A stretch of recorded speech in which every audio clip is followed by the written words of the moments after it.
Hello, and welcome to Real Person Reviews. I'm Sam, and I'm a real person. And today I want to talk to you about Steamworld Dig. It's a game that's available. I'm not sure everything that it's available on, but for sure I know it's available on Steam, and it's available on the 3DS, which is where I played it. And obviously you can see in the footage that's what I'm playing it on. And this is an indie game. I got it on the eShop, and I decided, I'm gonna try this out because this looks cool. And I got a few bucks, and I think I should get some cool indie games. And it's always looked cool when I saw it on Steam before. And it was cheaper here, so I was like, why not? It was a couple bucks cheaper. Why not? And basically, you play as this little steam robot called Rusty. The basic story is that your uncle has given you the deed to his mine, and you're going to the mine to go, to that town, basically, to talk to your uncle and see, why he's giving you the mine, figure out what the deal with that is. And upon getting there, you find out that your uncle is dead. But he leaves behind some tools for you to keep mining. And the idea also is kind of that as you go and mine things, you look for ore down in the mines, you bring it up and sell it to the town, so that the town gets money, you get some money as well, and the town can grow in its prosperity. You use that money to buy more upgrades, to go back down underground, keep digging more, and help your digging stuff go easier, and make you just, there's some enemies to fight down there, so you make yourself stronger and make digging better, and you can get upgrades for your lantern, so your light lasts longer, because there's this mechanic of it's dark down here, so if your light runs out, it's hard to see things. So you want to get a good lantern and a good get a good pick, so you can keep digging, and it's just a lot of stuff like that to keep making it easier as you go deeper and deeper into these mines, and the soil gets harder and harder, the enemies get tougher. Basically, it's like that, and not a lot of story really unfolds either. It's little pieces here and there, but most of it is kind of shrouded in mystery. But I don't know, it's cool. It's a cool aesthetic. It's colorful. Music is okay. There's not much to it, but it's okay. And I think it looks pretty cool, and with the lighting effects and stuff too, it pops pretty well with a lot of the colors. It controls decently, so that's fun. Has a few neat mechanics you get to learn for platforming stuff. And the digging is pretty simple, just basically it's kind of like grid-based. Essentially you're taking out squares of stuff, so it's cool. You can get some abilities that require you to use water to make, use these steam abilities, you get it. So, it's interesting. It's got some cool stuff in it. The problem I had with it, though, is basically, there's not much to it. It's a lot of going down deeper and deeper, trying to find ores, and you're getting upgrades, and it just kind of repeats and repeats as you go down deeper and deeper. You're getting these upgrades, you're getting, getting more currency to buy more upgrades, to make it easier to get more currency when you go back down, and, it's fun and addictive to do that, but it's also okay, I get it. And it gets to a point where it's kind of okay, I'm a little sick of this. I get some new abilities, these are cool, but, what is this working towards? What am I building towards here? Stuff is, pretty samey, and I get it. And, the thing I think that's, some of the stuff, too, is, you get some upgrades, I feel like they should just, they're more like conveniences than they really are, awesome things, you get this, you take fall damage in this game, so, you get a point, there's a point you find this upgrade, okay, you get these cool shoes, so you don't take damage from falling anymore, I guess that's good. I wish I didn't take damage from falling in the first place, or, you get stuff to, make your lantern, last longer, that's good, I guess. It was just annoying before, and now it's actually, now it's manageable that I've upgraded it a bunch, and some of it just feels trying to keep up with this stuff and trying to get to a point where it's this stuff I maybe should have had when I started. So I guess it works for you to feel, the cool thing of okay, I'm trying to survive down here, I need to keep my health up, and I need to have water to use those abilities, I need to have the light to see things, but I also need to, I don't know, it's neat, but it was mostly annoying that you had those hindrances to start with.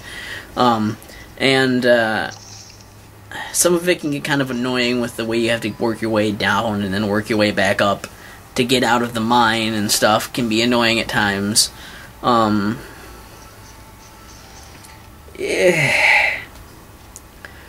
So there's that, but the real big issue I think I had with it was just that it was basically building towards, you know, the last thing in the game. This is a spoiler, and I'm sorry, but you're gonna find out. The last part of the game is a boss fight. There is one boss fight in the entire game that's at the end of the game. And it's weird because you're not really built up for boss fights. It's not like it's too terribly difficult either. It's not really that hard, and it's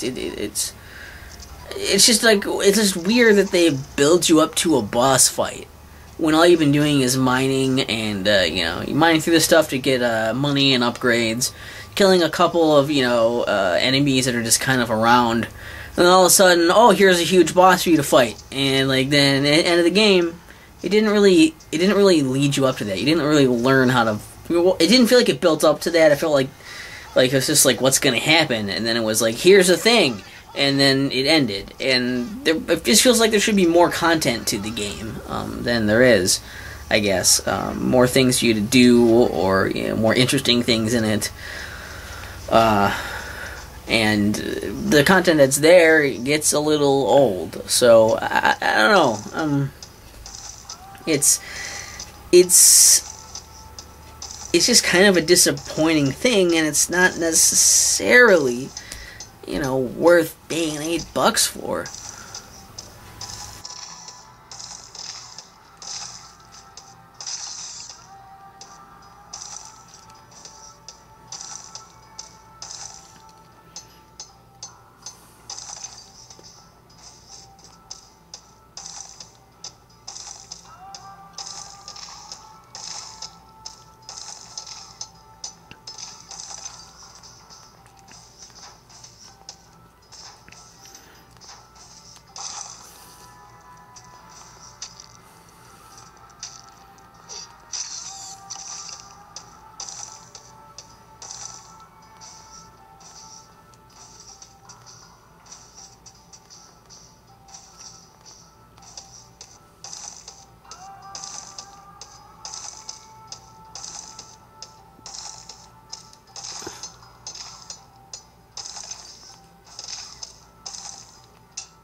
Steamworld Dig is a fun little indie game. It looks neat. It plays all right, you know, and it's a neat idea. It's just there's not enough there to really make it worth paying even the $8 for. I mean, this is a game where you might want to pay $5 maximum on it, and you'll get some time on it. It's addictive, you know, to go in and do the mining and get upgrades and continually be doing that.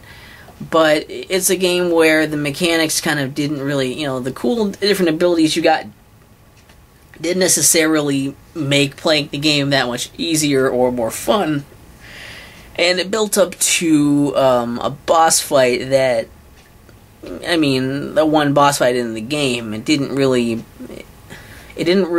prepare you for it, and all this mystery was just to find this one thing, and then you win, and it's done. So don't buy it. Is, I guess it. And if I get it on Steam, I will link we'll link a Steam review to it. I'm not gonna probably buy it on Steam unless it's real cheap, just so I can get the review on there, or if I happen to get it some other way on there. You know, I'll see if that version has anything extra in it. But you know, for the 3DS version, for sure, like, you know, don't bother. It's not bad. It's just not necessarily worth your time and money. You might as well just save up and get something else, or get like a virtual console game. That'd probably be a better idea. Alright. Also, you can go to www.thegravelpit.net and check out a written review for this, or